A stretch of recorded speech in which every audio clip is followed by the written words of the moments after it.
নওশাদ সিদ্দিকী কি বলবেন? ভাঙড়ের প্রার্থী হলেন।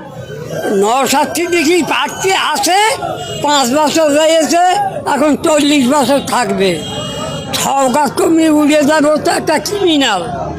আজ করে যন্ত্র পাস করে দিল গাড়িটি করে, ধরা পড়ে গেছে। আসসালামু আলাইকুম ওয়া রাহমাতুল্লাহি ওয়া বারাকাতুহু। প্রত্যেক জাতি ধর্ম বর্ণ নির্বিশেষে প্রত্যেককে জানাই আন্তরিক শুভেচ্ছা। আজকে আলোচনা করব যে রাজনীতি বিষয় নিয়ে কিছু আলোচনা আমি আপনাদের কাছে তুলে ধরব, কারণ কিছু সাধারণ মানুষ দেখে নিয়ে।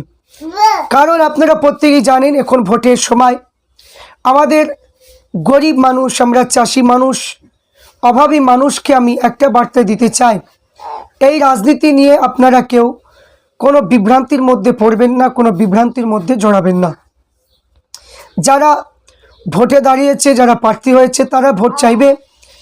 জনসাধারণ আপনারা কারোর জন্য ভোট চাইতে গিয়ে নিজের জীবনটাকে নষ্ট করবেন না, কারণ এটা হচ্ছে সতর্ক বার্তা। কারণ বর্তমান সময়ে যা দেখছি, আপনি যদি কোনো একটা দলের বিরোধিতা করতে যান বা কোনো দলের কোনো দলকে যদি বিরোধী করতে যান, এখানে বিভিন্ন রকমের বিপদ ঘটবে। এই জন্য কোনো কোনো প্রার্থীর হয়ে ভোট চাইতে গিয়ে নিজের জীবনটাকে নষ্ট করবেন না, নিজের বিবিকে স্বামীহারা কিংবা সন্তানগুলোকে এতিম আপনারা করতে যাবেন না। কারণ এখন বর্তমান সময়ে আপনার যা পরিস্থিতি, মুসলমানের যে এসআইয়ের যে নাম এত পরিমাণ বাতিল হয়ে গিয়েছে, সেই নাম তোলার জন্য কোনো নেতা মন্ত্রী কোনো পাত্তা নেই এবং তারা কোনো গুরুত্ব দিচ্ছে না। ডিলেটের নামে চলে গিয়েছে, অনেক জায়গায় ভোটে প্রার্থী হচ্ছে, তাদের নাম উঠে যাচ্ছে, কিন্তু জনগণের নামটা তুলছে না। এই তো এখন রাজনীতি চলছে। উন্নয়ন কি করবে? উন্নয়ন এত পরিমাণ হচ্ছে যে উন্নয়নের পরিমাণটা এখন পেঁয়াজের দাম 4 টাকা 5 টাকা করে হচ্ছে। এত উন্নয়ন হচ্ছে, রাস্তাঘাট রাস্তাঘাটের তো কোনো বালাই নেই, প্রত্যেকটা রাস্তা এখন খারাপ হয়ে গিয়েছে।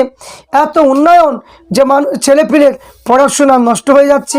এত উন্নয়নের ধারা বাইর হচ্ছে যে উন্নয়নের শেষ নেই।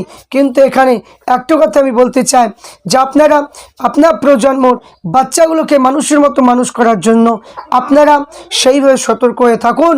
এবং ভোট আসবে, ভোট যাবে, কিন্তু এখানে আপনার যদি জানটা যদি চলে যায়, আপনার ওই জানটা কখনোই কোনো নেতা ফিরে দিতে পারবে না। তো আপনারা জনসাধারণ মানুষ একটা কথাই হলো, যে কোনো নেতা ভোট চাইতে আইবে, যাদের নাম বাতিল প্রত্যেকে একটা কথাই তুলে ধরুন যে আমাদের নাম তুলো, ভোট নাও। আমার নামটা তুলে দাও আগে, তারপর ভোটটা নেওয়ার জন্য এসো। খুব উন্নয়ন হয়েছে, খুবই উন্নয়ন হচ্ছে। চাষি মানুষকে গলায় ছুরি মেরে পেঁয়াজের দাম 3 টাকা 4 টাকা 5 টাকা করে দিয়ে ভোট চাওয়া খুব ভোট হয়েছে। আগে আমাদের স্যারের নামটা উঠুক, তারপর আমরা ভোটটা দেব। আগে আমাদের রাস্তাঘাটটা হোক, তারপর আমরা ভোটটা দেব। এই রকম যদি সুর যদি তোলা যায়, অবশ্যই মানুষ যারা নেতা অবশ্যই কাজ করার চেষ্টা করবে। কারণ ভোটের টাইমে খুবই বন্ধুত্ব, ভোটের টাইমে সবাই প্রত্যেকটা দলের মানুষ কত পরিচিত হবে, কত কি হবে। যখন ভোটে জিতে যাবে, তখন আপনি কোনো কাজের জন্য যাবেন, তখন আপনাকে চিনতে পারবে না, কোথায় বাড়ি কে, তখন চিনতে পারবে না, তখন চিনতে পারে না। কিন্তু এখন ভোটের টাইমে আপনার সঙ্গে জীবনে দেখা হয় না, আপনাকে চিনতে পারবে। এই তো পরিস্থিতি এখন চলছে বর্তমান সময়। তো এইগুলো বিভিন্ন রকমের নোংরা রাজনীতি থেকে আমাদের প্রত্যেককে সতর্ক থাকতে হবে। আর হক কথা বলার চেষ্টা করতে হবে, হক পথে থাকার চেষ্টা করতে হবে। যারা হক পথে থাকবে সেই রকম নেতা আপনাদেরকে চয়েস করতে হবে। কারণ যারা মানুষের হয়ে কাজ করবে, যারা গরিব মানুষের পাশে থাকবে, ওই সমস্ত নেতা আপনাকে চয়েস করতে হবে। তাই এখানে বিভিন্ন বিভ্রান্তির মধ্যে না পড়ে আজ মানুষ শুধু হয়রানি। রাজনীতি এর আগে হয়েছে, এইরকম হয়রানি হয়নি, কিন্তু এখন এত হয়রানি। এদিকে মেঘে বৃষ্টি হচ্ছে, এদিকে পেঁয়াজ তুলতে পারছে না, পেঁয়াজ নিয়ে টানাটানি, তাতে আবার এসআইআর, এদিকে ফর্ম ফিল আপ করা নিয়ে টানাটানি। মানুষ এত কটা মাস ধরে মানুষ এত বিভ্রান্তির মধ্যে পড়ে যাচ্ছে, তার কোনো শেষ নেই। তেমন কোনো নেতা কোনো আশ্বাস দিচ্ছে না যে আমি আছি, আমি আপনাদের ফর্ম ফিল আপ করে দেবো, আমি দায়িত্ব নিয়ে বলছি আপনার ফর্ম আপনার নিয়ে আসুন, আমি নিজে পূরণ করে দেবো, এই রকম কোনো নেতার মুখে কোনো কথা শুনতে পেলাম না, এগুলো শুনতে পেলাম না। আবার যদি কেউ যদি এসআইআরের জন্য কেউ যদি প্রতিবাদ যদি করতে যাচ্ছে, তাকে আবার বিনা দোষে তাকে গ্রেপ্তার করা হচ্ছে সিআইডির দ্বারা।